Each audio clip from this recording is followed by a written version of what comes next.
everyone, and welcome to the Disability Channel. I'm your host, Cynthia Stone, and I have with me Munish Joshi. It's a pleasure to have you on the show. It's great to be here. Now, Munish, you will find out, is quite a character. He's got a lot of work in the traumatic brain injury sector, as well as a very funny guy, but I'll let you decide that. It's been an absolute delight. We actually met at, well, I'll let you discuss that. How did we meet? We met at a conference. I was going to make a joke there. Oh, it's for any channel. Yeah. We met at a conference just last Friday, which is for entrepreneurs. And it's actually kind of interesting that we're talking here on the Disability Channel because some of the folks that I've met who've unfortunately fell victim to a brain injury, and they call an ABI, an acquired brain injury. That's the technical term that people are using. They struggle to find income. So this actually would have been a great conference for some folks to go to who are looking for that sort of self-employment and self-worth type opportunity where they can do something to the scope of what their abilities allow them to do. Absolutely. That makes sense. It does make sense. It makes sense to me. I'm not sure if it makes sense to you out there, but if it doesn't, please feel free to let us know by comments and questions. Now, I want to know how you got involved in this phenomenal sector. That's unfortunately a few years ago, my wife fell and wound up getting an acquired brain injury.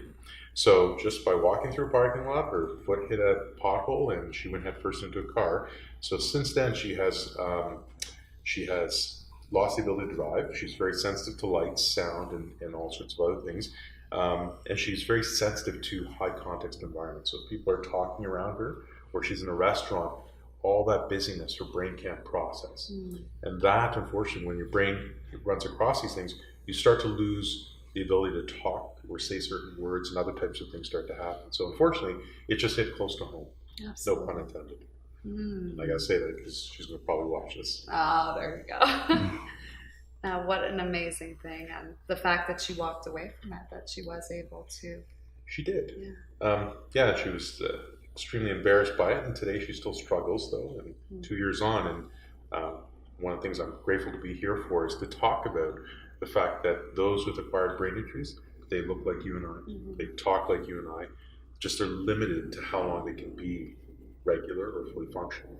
And just depending on the environment, that time that they get to be fully solid just goes down. Absolutely. I'm sure this would be painful, this environment for okay, my goodness, we're supposed to be all about, we'll definitely have to reconfigure, get some feng shui with the ABI expert. Yeah. Do you know of anyone? There's actually the Ontario Brain Injury Association is a great resource, and I've been trying to connect with them, or I have connected with them, and I'm going to help illuminate some of the resources that they have. Amazing. A lot of people don't realize this. That's true. I mean, you've probably had to reconfigure everything around, how you talk and what you do in your home. And yeah, I have to talk in slower, lower tones. So if anything high pitched hurts the wife. I can't picture you high pitched. Well, were you a soprano before this baritone? No, I just screamed a lot because I have 4 daughters. You have 4 daughters. Yeah. My goodness. Surrounded by women. It sounds like a good thing, but there's some challenges because when you're the only guy at home, there's 5 women in total in my household. I haven't had a hot shower in like 5-6 years. Oh, wow. 2 bathrooms. They just use up all the hot water, and I scream when I get in that shower. That's 90% of the time. But no, and I've also, in our bathroom where my wife primarily uses, all the light bulbs have been removed, and there's only 4 light bulbs in there, but they're actually night lights. They're the little bulbs like that because the brightness just hurts her so much.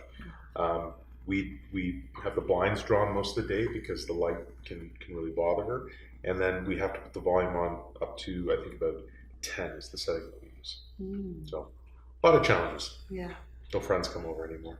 No? But that's because the girls, not the okay. I was going to say, it can't be. I think it's you. Yeah. Can't leave the toilet seat up or anything. No. Well, that's just standard across the board. Am I right, ladies? Am I right?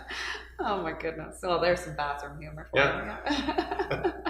Now, he is a funny guy, I did mention. You do have some stuff that came up, yeah? Yeah. I am a comedian. I don't know if we said that at the beginning, but I'm a professional comedian. I have performed at a variety of places in the GTA, and I'm actually going to be at the Cleveland Comedy Festival shortly. And I'll be there for 4 days. But the reason why I'm bringing that up is because we're going to be creating a comedy tour to help bring awareness, and I've written segments specifically around certain types of ailments, brain injuries in particular. I did manage to perform at the 30th anniversary party for OBIA, which is the Ontario Brain Injury Association, presented by NRS, which is the Neuro Rehab Services Center, at Second City. So I'm going to be using comedy as the vehicle to help bring awareness, and I'm going to start working to go after some businesses to help sponsor these sorts of events, and also to generate awareness and understanding of what happens to those who have brain injuries. So, for example, there's a shop that I know which sells organic wines, and people who drink, who like to have a wine here and there, this stuff doesn't quite give you that aftertaste or that headache because it's got reduced sulfites in it. And I'll have information about that on my website. And then the mattress manufacturer is willing to give discounts to those who have brain injuries because they don't have the same potential to earn money like they once did. And so they're even custom making the mattresses. They're Canadian-based companies. So businesses like that I've now partnered with. Wow. And we're going to start to build a new site which helps people get resources to help just their day-to-day living. Oh, that's amazing. I mean, that's truly tremendous, the fact that, your comedy has opened up all of these different avenues and that sponsors are coming in and you're really able to raise awareness. They say that laughter is the best medicine, and it seems to be opening the doors in that regard. And when I go to support groups, they tend to want to hear a couple of jokes from me, so that always is nice. The other thing I do is I have an unusual voice, I've been told. I'm also the voice of TBI Hope and Inspiration magazine, because those with brain injuries can't really spend a lot of time on electronic devices. So I read their stories, I produce them and put them in electronic format so that people can listen to them, and it's very relaxed tones. I keep everything calm and easy so it's not taxing on the brain. That's wonderful. And where can people access that? TBIHopeandInspiration.com, and on my website, munishjoshi.com, there's going to be a link eventually to a brand new site that I'm creating, which is strictly for brain injury. So that'll go up there, and new content will be put there, along with some stuff for kids, because families with their children, they don't quite understand this. So there's a wonderful woman by the name of Marcy Drimmer in the US who's working on some content because her husband has a brain injury, but her daughter, who's I think 9 now, has been suffering some challenges trying to understand what's going on in the household. Absolutely. And yourself, with your family, like how old were your daughters when this had happened?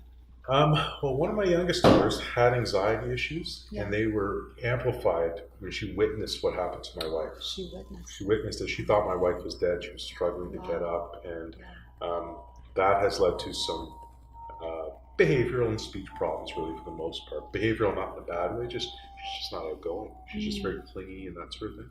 But she was 9 years old at the time when that happened. My older ones were in their teens and one in their early 20s. And how did you find that you were able to help your daughter cope with this? That's, I look at that as a bit of a blessing. It allowed me to connect with her and to kind of share some of these stories. And one of the first stories I read was written by Marcy Drimmer for her daughter. And I actually had my child voice her daughter. Oh, so beautiful. And I designed these audio pieces so that it becomes shareable content. When we still struggle with this at home, that a lot of people don't understand the issue. And so we have social workers come in and talk to the family, explain that she may look normal, she being the wife looks normal, but she has some challenges and limitations. So it's a work in progress, but just we've bonded around the issue. Absolutely. It seems that it has brought you closer together. I look at it as a miracle because she survived. It's brought everyone closer. It's allowed you to be a spokesperson, really helped to bring awareness to this issue. And you've gotten great reception from what I hear. I have. I love getting those messages on Facebook or emails through my website, which say, it's kind of weird, some of them, that people fall asleep listening to my voice. My wife does that. Yeah, I was going to say, how does wifey respond to that one? Yeah, oh my goodness. That actually makes her uncomfortable at times, but that puts a chip on my shoulder, makes me feel good. But but I do get a lot of messages from people saying, I heard the story, I can relate to this. I sent it to a friend of mine. I sent somebody else. That's stuff. As long as it's moving in the right direction, helping create awareness and helping people relate and understand that they're not alone, it's really, really powerful to hear that feedback, and that I have a part of it. And by accident, I fell into this, but it's a healthy accident, I think. Yeah, and there are no accidents. That's what I hear. That's true. All right, so we are going to be right back after some sponsor messages. And my goodness, I don't know about you, but I'm anxious to hear more. Thanks for watching. We'll be right back. And welcome back. I'm here with Munish. Now, Munish, I am so inspired by your journey and by everything you've gone through and how it's helped to mobilize and support. But there's always two sides to every story. So while there is a great deal of miraculousness with the story, I sense that there's also a bit of struggle. Can you expand on that? Yeah, it's tough for me to watch what my wife goes through. It's very difficult. As my wife has we have 4 daughters, and she hasn't gone to the twins, my set of twins, the younger ones. She hasn't gone to their birthday party in over 2 years. And as girls grow, they need their mother more so. But when mom's not around, or it's hard to really spend that kind of quality time with mom, it's a little bit tough. So they come to me. The sad thing is I'm a comedian, so I tend to make jokes about some of their issues that they have because I just can't relate to some of this stuff. So just at a personal level for my daughters, I feel particularly bad for what they have to go through. But everything I look at as an opportunity. So I do a date night with my wife, and I do a date night with my daughters now. So I didn't have that before. I'm actually not too happy with the date nights because they cost me a fortune. They are girls, they're learning. Yeah. So, but that's the one sort of struggle that's really out there. It's also very tough for my wife to articulate what's happening and for people to believe it.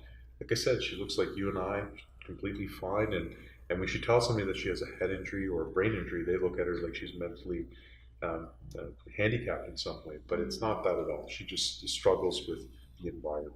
That's unfortunate. It is unfortunate. It's we talk about visible minorities a lot, but we don't really talk about invisible minorities and being looked at as normal or as like everyone else. And then when you actually speak your truth and having people shut you down or treat you different because they don't understand it, that's got to create a feeling of solitude or isolation. It does. I can see my wife as we go through Costco. I have to hold her hand, or any shopping search, I have to hold her hand. And as the environment gets a little bit too busy for her, her brain starts to do these things. Her fuse starts to get shorter, and she starts to snap a bit because she's trying to retreat from that situation. It's something the body does to defend itself. And whether it's an acquired brain injury or whether somebody has a mental health issue of some sort, there's a reason why somebody is reacting this way. And 90% of us don't stop to say, is there anything I can do to help? And that's the unfortunate thing that we see out there. Absolutely. Now, through your wife's journey, you've obviously met other people in that community. Have they said anything to you about their struggles? Oh yeah, it's very fascinating to see. The stories are very similar, where they get into the healthcare system, and they actually describe the symptoms. They'll sit there and go to them. You'll probably get this. I get a headache. I've got dizziness. I feel fatigued. And people will get into a sports injury and say that they have a concussion. And all these things actually relate to the fact that this is actually a brain injury. But they search online for the symptoms. And the symptoms lead them down these erroneous paths, which actually prevent them from getting the right help. If people understood, and that's part of why I'm making this effort to build the right type of site, build awareness around this sort of thing. If they understood that this concussion is a brain injury, they could go to the websites provided by OBIA, and same with the Canadian Brain Injury Association. They would see that there's some helpful information that would give them some relief. I was shocked to learn, we met with OBIA last week, I was shocked to learn about all the resources they had, even for kids or households where there's kids who are now suffering from somebody else in the house having a brain injury. They have like 10 different kids' books. Oh, really? And I get asked, what book should I read? My daughter's witnessing this, they don't understand what's happening to daddy and why daddy can't play with it. I'm shocked that we didn't have access, but it's how we search for things. It's this behavior. That knowledge is crucial. That knowledge is power, and so recognizing the root of the problem, the root affects the fruit, right? Yeah, and that's where the next thing I'm doing is building podcasts and talking to people who I've met, talking to some of the healthcare professionals, getting their perspective, and then in some cases these are healthcare professionals. They talk in a very different way.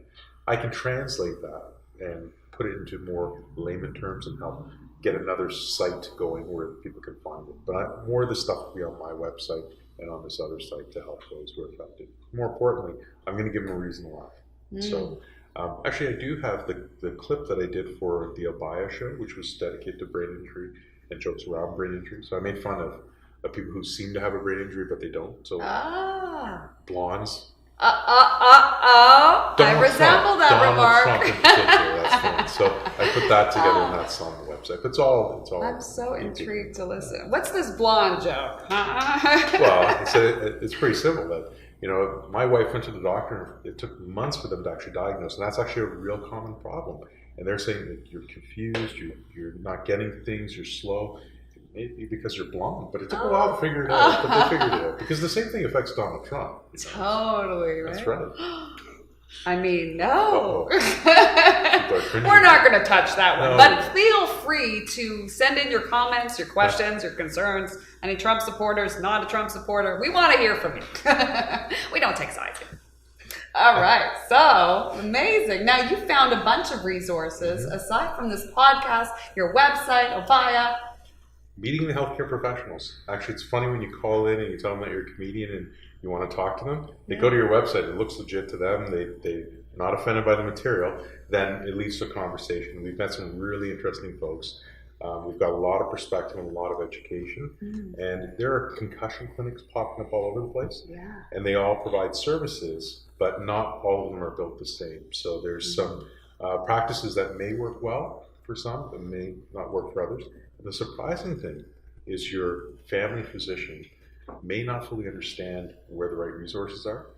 They've been trained, they spend about, I think, 4 hours in med school on concussions. 4 hours? Yes, because their job is to assess what it is and get it to the right resource, but it is a brain injury. So it's important that people go in and say that, if I have a concussion or I have these symptoms, is it possible that I may have a concussion? Or is it possible to have a brain injury? As soon as you understand that that's the language to use, you'll find yourself on a different path of correctness. Absolutely. I met an Amish family. Where the person actually had a brain injury from a horse and buggy ride. And and I was first it was kind of comical in my head, but it was no joke whatsoever, unfortunately. But they don't have the internet. And they were pursuing a path that wasn't getting the right help. And that's, even though I'm given one extreme, that's actually very common with most people. They fail, they think it's whatever, they see a sign for concussion clinic, they go in there and talk about dizziness, they get treated for dizziness, but not the core root of what's actually happening. And so how would you advise that? I can't advise, but I do understand that if they went to the Ontario Brain Injury Association's website, they would get a lot more literature and knowledge about what's happening, so they can have a more educated and informed conversation with their healthcare professional, their physician, whoever else they see, or pediatrician too, because I've had a daughter who had a concussion as well, a sports-related injury, and a lot of people just think that if you put the kid in a dark room and they rest, that's going to give them the cure. That's actually not the right thing to do necessarily, but the right professional will give them the right guidance. So it's just about doing your research, not taking the first, piece of information that comes, like really reaching out to people. Are there support groups and things like that you found that? Yeah, we go to a support group in Cambridge, which is an hour and a half away from where I live. I live in Brampton. Wow. But there is ones local to Brampton, but because the way what we were searching for, we couldn't find them.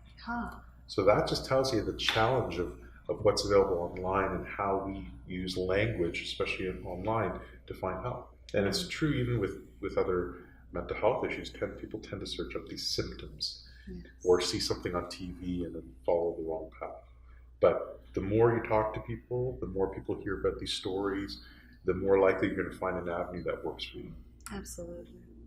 And I think it's really important that you did find, the right avenue now. It seems like you guys are on the right path. And not only are you on the right path, you're helping other people get on the right path in your way. How did you ever find this Amish person? At a support group. Okay. Yeah. Then they somehow found their way to the support group. I was looking for horse and buggy outside. I never saw it. I found a pile of horse poop, so I know they were there. Okay. It's very unusual who comes out to some of these groups. Yeah. I will say something else that I think is very important for people to know. The Ontario Brain Injury Association is doing a campaign around around violence against women, because women who are repeatedly struck do become subject to a form of a brain injury, acquired brain injury. And there's a whole campaign around this. The posters and the campaign that's out there is currently in English, but in different ethnicities, unfortunately this is what goes on in society. But if you know of anyone in that sort of context where they're a victim of violence and they're finding that they're dizzy, they have these sorts of things, they may have something more severe that's not getting treated. So there's some of these things that are out there, they cross many paths. And that's why even depression. I'm going to be doing a whole segment on depression in my comedy routines to hopefully get people out so that they understand that there's better resources to find. Yeah, and you'll be helping to combat depression too. I mean, it's hard to be depressed and laugh at your jokes at the same time. No, but alcohol helps me. Ah, there you go. Not recommended. No, we love the applause, but we shouldn't love the booze. That's right. Yeah. Okay. Not for everybody. No, not for everybody. Well, there you go. Now, you have some things coming up. So what kind of events can we expect to see you at? I'm working on a show in Toronto, which isn't announced yet. I'll know this week, but it's going to be coming up. I'm going to be back in Toronto more, so I try to do my open mic work. But I'm actually I'm getting a lot of calls to do stuff in the States. So I just did a show in Rochester, New York for a largely African American audience, which was a really cool experience. But the Cleveland Comedy Festival from the 29th to December 2nd is when I'm going to be there performing. And then in the new year, I'm going to be on a slightly new tour, which is about parenting. And I just finished the Potty Moms tour as the host, and we might relaunch that with a slightly recalibrated show. Fantastic. And like you said, a lot of the proceeds do go towards supporting these ventures. So what is next in the cards for you, my friend? To find out how to get out of the house more often, because that's what it comes down to. You need your hot water. I need my hot water. I need to have things that are not low fat. The kids are just sensitive about they're all in competitive dance or dance programs and stuff. So I eat the worst things. Yeah, do you? Well, you can always give them the donut and tell them about the fat-free center, right? That's a good one. Yeah, see? Sure. I hate going to Starbucks, so I shouldn't say that. Oh, that's they're not one of our sponsors, are they? The kids love that place. Yeah, I just don't. I'm not a big coffee guy for the most part. No. I like the small mom and pop shops. Yeah, right on. Support local. Yeah. Absolutely. Well, there you go. So now you know where to find them. Look in your local coffee shop, mom and pop stores. All right. Well, that's excellent. So again, how can people reach out to you? Oh, munishjoshi.com. You're going to have to spell that out for our audience here. All right. MUNISHJOSHI.com. I'll get a musical jingle going for that one. Yeah. I'm also on Facebook. I'm also on Twitter. It's MunishJoshi72 on both of those platforms. I'm on Instagram as well. And I'm on LinkedIn, but I'm going to be changing the LinkedIn profile a bit differently to make sure that people can find me for the comedy and some of the other stuff that I do. Yeah. But it's more of a B2B environment. The voice. The voice. Do you guys like his voice? Exactly. So you got audio clips on there too? Yeah. Yes, and I get asked a lot to do something with my voice. So I'm recording some comical Christmas stuff that I'm going to put out there. Okay. I'm going to put out a couple of meditation things I've been asked for, and people have asked me for something to help them sleep. So I don't know what I'm going to do there. I'm just going to read out restaurant menus or something. Very soothing. Yeah. Meditation. Meditation is the best medication, they say. I agree with that. Yeah. And a little bit of vino. Navina. Okay, there you go. Well, on that note, thank you for watching. And as always, we welcome your feedback, your comments, your questions, your suggestions. We ask that you please visit us on our website, thedisabilitychannel.ca. And we are so overjoyed to have you here. Let's give it up for our fabulous guest, Munish. And as always, follow us on Twitter, like us on Facebook, and for heaven's sake, send in your questions. All right, thank you for watching. I'm Cynthia Stone. Bye for now.